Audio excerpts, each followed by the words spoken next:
আজকে আমি তোমাদের একটা নতুন গল্প বলবো। গল্পটির নাম হলো চাষি ও সারস পাখি। এক গ্রামে এক চাষি ছিল।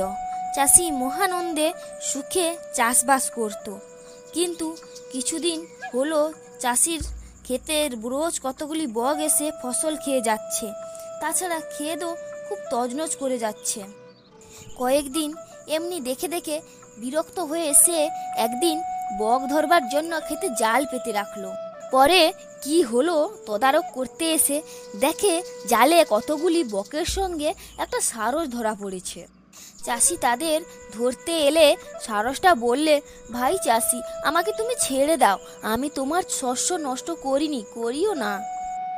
পক্ষীগুলে আমার মতো নিরীহ আর সাধু প্রকৃতির আর কাউকে তুমি পাবে না, কারোর কোনো ক্ষতি করি না আমি। আমার বুড়ো মা বাপকে রীতিমতো সম্মান করি, শ্রদ্ধা করি, নানা জায়গা থেকে খাবার এনে তাদের খাওয়াই। সুতরাং ভাই, তুমি আমায় ছেড়ে দাও।